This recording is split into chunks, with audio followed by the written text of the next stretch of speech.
Well, gas prices, as you know, hovering around $4 a gallon in Maryland and Virginia. In D.C., it's a little bit more.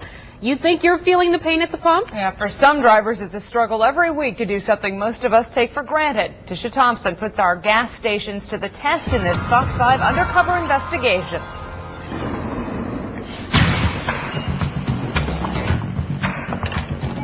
Imagine, every time you need a fill-up, you have to wait. It's just aggravating. And wait. It's such a big obstacle. And wait for others to pump your gas.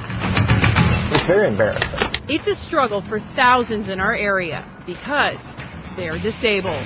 I'd love to be able to go up there and just hop out of my car and go and get gas for myself.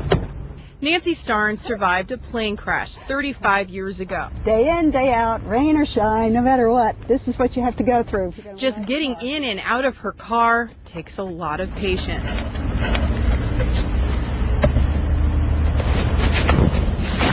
We're going to tag along with Nancy and 3 other disabled drivers. David Bird's paralyzed from a rooftop fall, as well as Lee Page and Carmen Jones, both injured in car accidents.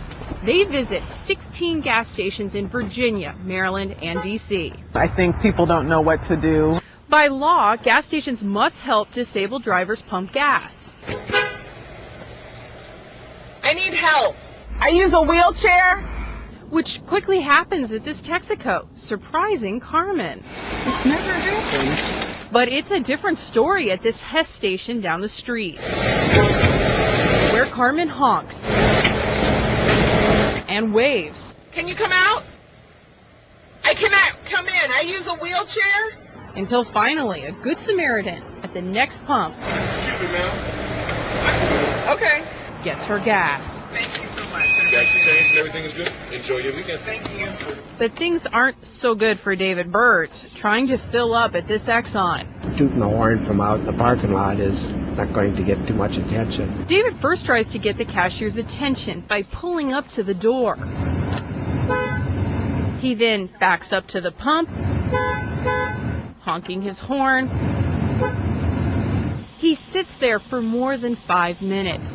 It may not seem like a long time, unless you're the one getting all the attention from everyone except the people working there.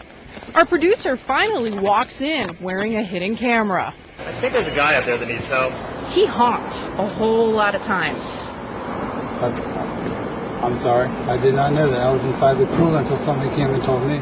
But our cameras caught him near the register, stocking shelves.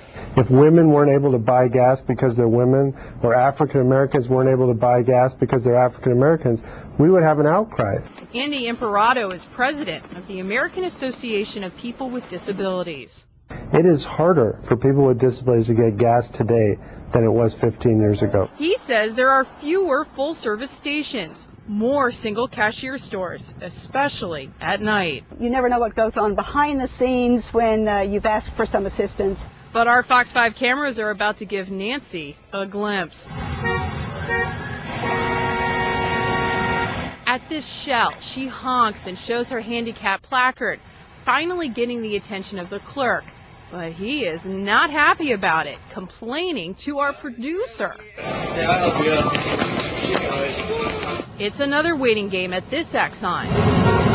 It takes more than 9 honks to get the attention of these guys hanging out inside the garage. There's no consistent way, and the customer is pretty much left to their own devices.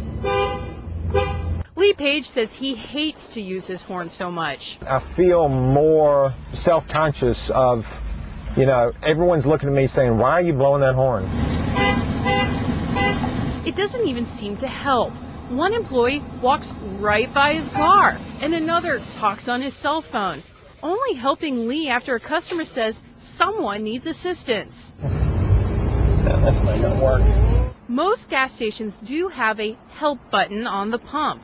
The problem, Lee can't even reach it from his car, so he waits. Finally asking another customer for help. Could you tell one of those guys inside that I need assistance?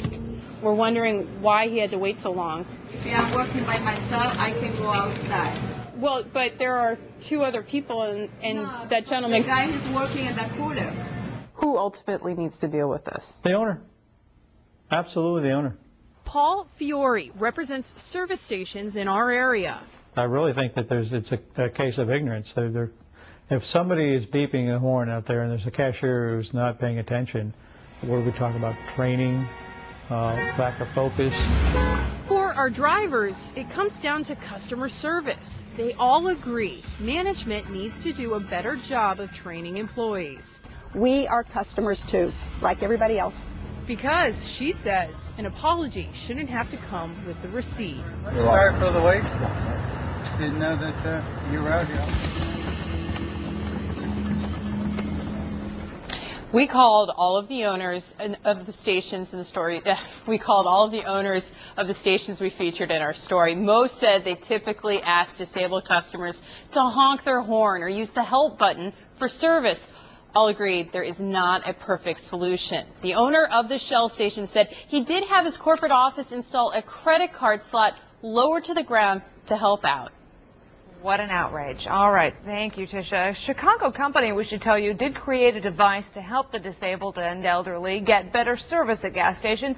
It's called Fuel Call. You can read more about it on myfoxdc.com. Just click on Seen on TV. We have also compiled a list of full-service stations in Maryland, and we've posted them for you. What an eye-opener that story Really? is. Absolutely.